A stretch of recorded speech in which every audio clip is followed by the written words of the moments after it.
Right here, I have a report on the honey badger. Now, the honey badger is a bad animal. So, of course, I want to do a report on him.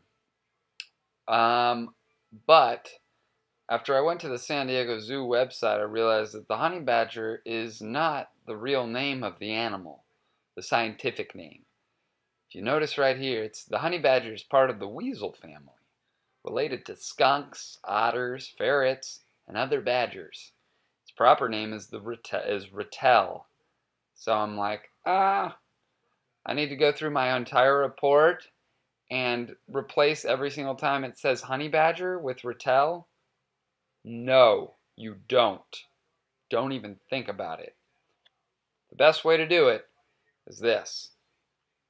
Simply go up to Edit, go to Find, because when you get into high school, you're going to have big reports, and if you made a mistake on one word all the way through, all you have to do is this. If you made a mistake on like the location of somewhere and you said it was somewhere else, you don't want to go back through the 15-page report, just go to Find, Edit, Find, Replace. Right here, I'm going to type in everything, every word, the word I want it to find, honey badger. And look, it has a multitude of hits. And I want to replace it with Ratel. Still bad man. Go ahead and hit replace all. And every single time it mentions Ratel, every time it mentioned honey badger, it has supplanted it with Ratel. Just replaced it. So in some locations it's not going to be appropriate because, for instance, this second line right here, its proper name is Ratel, but it gets the common name of Ratel. That doesn't make any sense. So you might have to, like anytime, you're going to have to review your report just to make sure everything is coherent.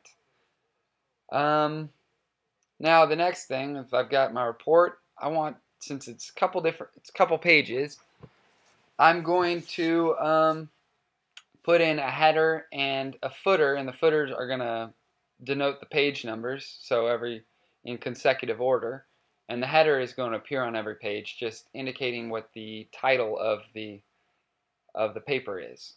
So for you guys, going to go up here, it's on your view menu, and go to header and footer. Now I'm clicked in my header. I could simply type in Ratel report, and then maybe if I wanted to hit return, I could type in Mr. Houck, and then double click.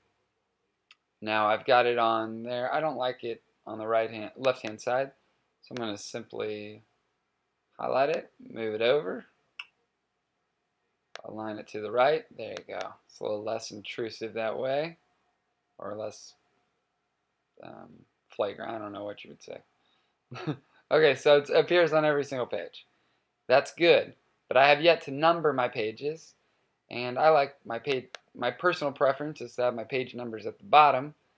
So let's go down here, click right here, and for you guys, it should be under, let's do header and footer. Actually, let's go do that one more time, header and footer, down here. Your options are gonna be a little different than the options that I have right now. So I'm gonna go to page number. So most of you will have an updated version of Microsoft, so you won't have to worry about what we have at school, which we're going to eventually get a more updated version. So right here, I just clicked on, from header and footer, clicked on page number. It's telling me right here that the page number is going to be at the bottom on the footer, and it's going to be aligned to the right hand side, and then I get a little preview of it in this document right here. Hit OK, and double click into the blank space. There it is, 1 and 2.